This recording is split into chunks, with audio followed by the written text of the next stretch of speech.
lepaskanlah yang lama, berbalikan sekarang dengan hidup baru.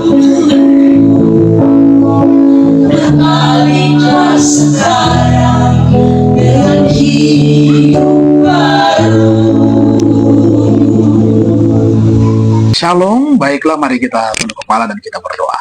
Bapa kami dalam kerajaan surga, kami datang lagi memuliakan nama-Mu pada saat ini, rindu untuk belajar lagi firman Tuhan. Kuasa Allah Roh Kudus akan memberikan pengertian kepada kami semua. Di dalam nama Tuhan Yesus kami persembahkan doa ini. Amin. Baik, pelajaran kita pada saat ini berjudul Apa yang saya pelajari dari Penerbangan 847, ditulis oleh Carrie Claire, dan ayat temanya berbunyi demikian. Tetapi aku berkata kepadamu, kasihilah musuhmu dan berdoalah bagi mereka yang menganiaya kamu. Matius 5 ayatnya yang ke-44. Penjelasannya, ayah saya selalu menjadi mentor saya, secara spiritual dan juga dalam aspek kehidupan yang lain. Saat bertumbuh dewasa, saya ingat dia memuji orang lain atas pekerjaan bagus yang mereka lakukan. Saya terutama memperhatikan bahwa dia melakukan ini kepada mereka yang jenis pekerjaannya adalah pelayanan, yang seringkali dianggap remeh oleh orang-orang. Satu kali, ayah memuji pramugari yang harus berurusan dengan beberapa penumpang yang memperlakukan wanita itu dengan kasar. Dia sangat bersyukur sehingga dia membuat pengaturan agar ayah saya dapat pindah duduk di kelas 1. Saya mencoba mengikuti teladan ayah saya dan memperlakukan orang lain dengan sopan dan hormat.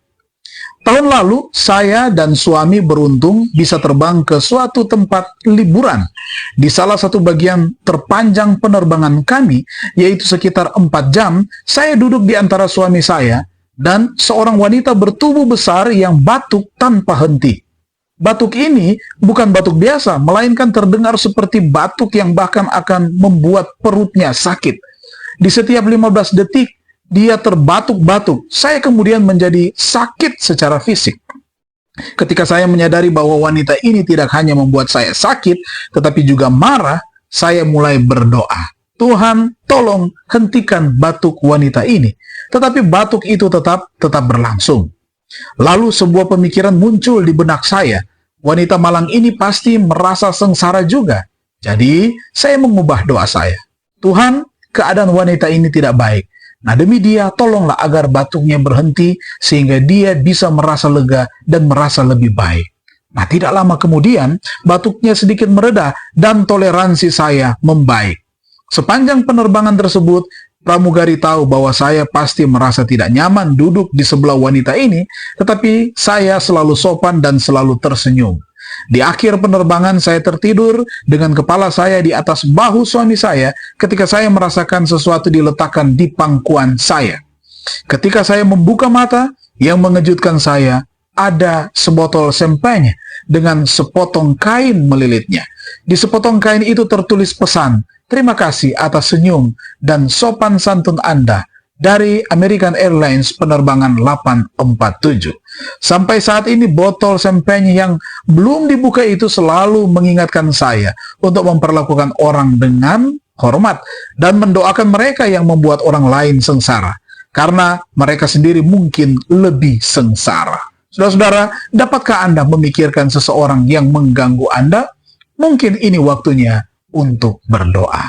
Mari kita tunduk kepala dan kita berdoa. Terima kasih Tuhan, kami diajarkan dengan kebenaran firman-Mu untuk mendoakan juga orang yang lain yang mungkin membuat kami merasa tidak aman, tidak nyaman, tetapi kami akan mendoakan yang terbaik untuk mereka. Nah, di hari yang baru ini kami serahkan lagi kehidupan kami, semua tugas-tugas pekerjaan dan pelayanan kami hanya ke dalam tangan kasih. Terpujilah nama Tuhan, dalam nama Yesus Kristus kami persembahkan doa ini. Amin. Terima kasih, Tuhan memberkati kita semua.